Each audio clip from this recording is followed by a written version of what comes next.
This video is not intended for children. Hello, everyone. Our topic this week was requested by Michael Schenk and Wayne Julian. We'll be going over the Heartless and the Nobodies from the Kingdom Hearts series. Spoilers for the Kingdom Hearts series, I guess. Okay, so the Heartless and the Nobodies are two of the primary enemy types throughout the Kingdom Hearts series, and they are two halves of the same coin. In broad terms, both types of creatures are formed when a person dies or when a person's heart is lost to darkness.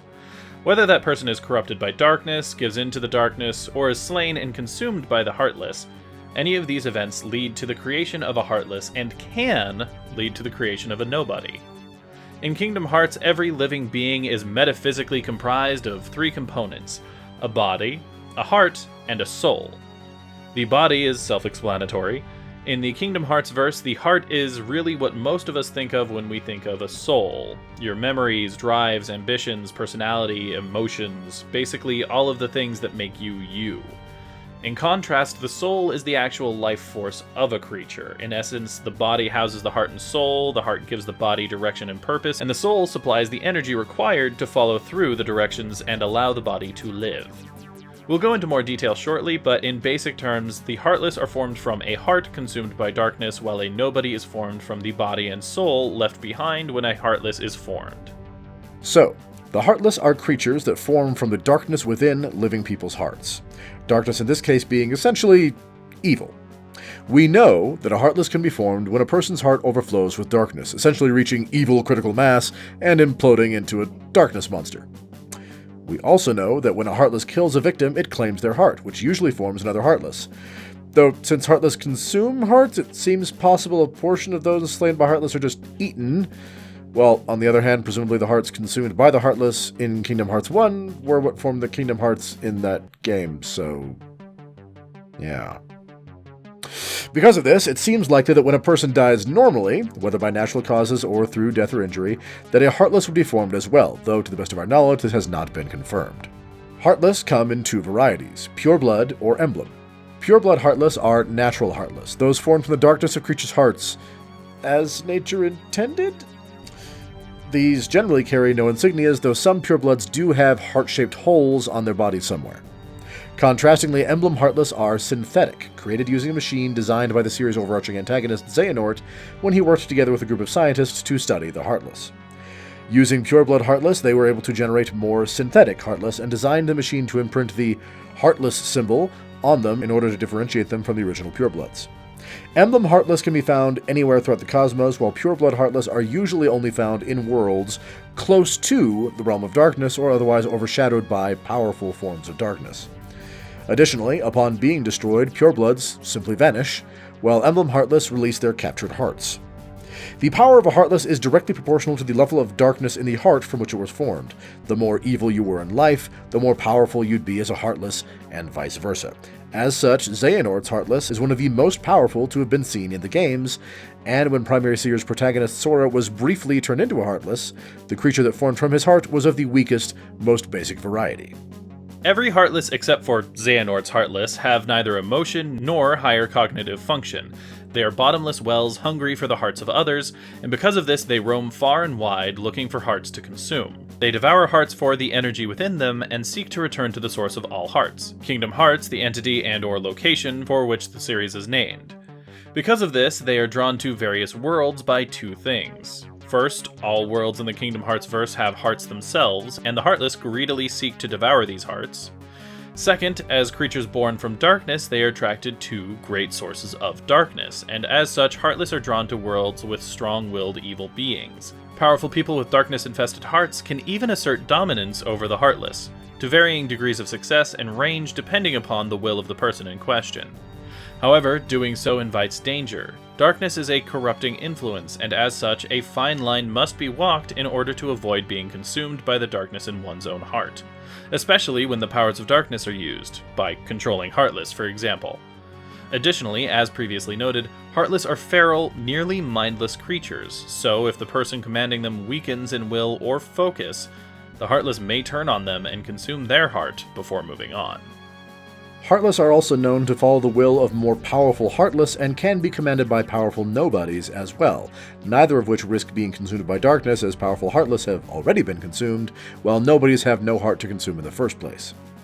The Heartless are a particularly difficult threat to eliminate for two reasons. First, since Heartless are formed from the darkness in people's hearts, no place is ever truly safe from their presence, as almost everyone has at least a little darkness in their heart, the pure Princesses of Heart being the only known exception.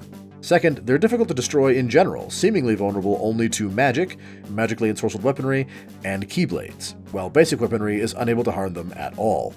This is actually why keyblade wielders encounter Heartless so much more than everyone else.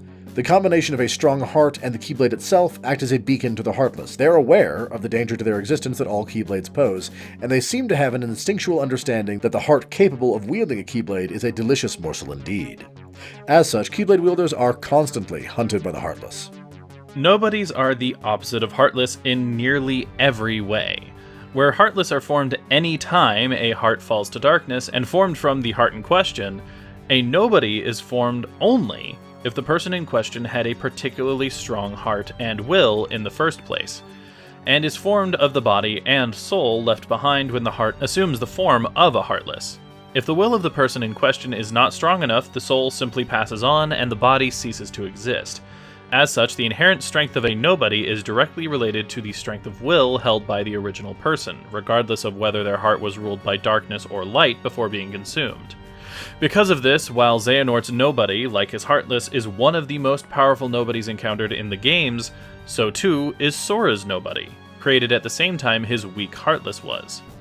Additionally, while Heartless have a generally monstrous form, often possessing or mimicking objects on the worlds they visit, or taking on more monstrous shapes in step with being more powerful, Nobodies look more and more human the more powerful their original heart was, or presumably more like whatever else they were if, say, Donald, Goofy, or Mickey ever became Nobodies. Most importantly, while Heartless are bestial, unthinking creatures, Nobodies retain at least a modicum of their intellect, with the more powerful Nobodies retaining greater degrees of intelligence. When a Heartless is formed, it usually springs to life wherever the original heart was when it was consumed. Contrastingly, Nobodies form on nearby worlds caught somewhere between the realms of light and darkness, not truly belonging to either realm. In fact, one character in the games even claims that Nobodies don't really exist at all. But they can touch, feel, inflict and receive damage, and etc., so we're not entirely sure what that's supposed to mean. It's also worth noting that, presumably because a Nobody is formed of an actual body, that Nobodies do age, as indicated by a number of the Nobodies seemingly growing older over the course of the series. Despite all of their differences, Nobodies are similar to Heartless in one major respect. They pursue the hearts of others, though not the hearts of worlds, so far as we can tell. In the Nobodies case, though, they pursue hearts with the hope of becoming whole. Like Heartless, Nobodies are said to lack any emotion, having no heart.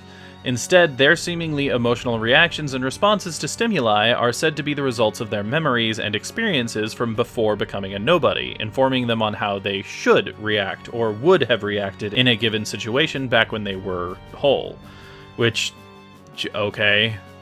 We'd question that harder, except that it is revealed late in the series that there are two ways for a Nobody to become whole again. The first is by reconnecting with their old heart, and the second is by forming a new heart. The Nobodies seek out hearts and even seek out kingdom hearts in a manner not unlike their Heartless counterparts. However, should both a Heartless and its brother or sister Nobody both be destroyed, body, heart, and soul are reunited, recreating the original person, though they retain all of the memories, powers, and experiences they gained as a Nobody. Somehow. Heartless almost universally lose all memories of their previous self, and as such do not bring anything back to this union beyond the heart itself. While the odds of this happening seem ridiculously astronomical, it is still the more common of the two methods of becoming a true person once again. The second option is for the Nobody in question to develop a new heart on their own over time. Developing ties to others and cultivating relationships like a regular human being can eventually lead to the creation of a new heart within the Nobody's body. Because, apparently you can do that without emotions. When this happens, not only does the Nobody in question presumably have real emotions once more, which again, weird semantics, but whatever, but they have also formed into an entirely separate individual from their original self. All known examples of this newly created heart situation have other weirdness surrounding them, so it's not entirely clear whether these now complete nobodies would reform as the original person should both they and their related hearts be destroyed. We just don't know. And that's basically the Heartless and the Nobodies, primary enemy forces for most of the Kingdom Hearts series. We hope you enjoyed this video. If you did, please leave us a like and maybe share it with someone you know might like it. If you have ideas for a video you'd like to see in the future, do like Michael Shank and Wayne Julian, and let us know in the comments down below. If you'd like to see more videos from us in the future, be they lore, let's play, or other, go ahead and hit that subscribe button. In the meantime, this has been True Masters and Morons, signing off. Thanks for watching this video. If you'd like to see more like it, hit that subscribe orb. To see our last Let's Play, click or tap the link on the right. For our last lore video, click the link on the left. Thank you to all of our patrons for making these videos possible. Thanks for watching, and we'll see you next time.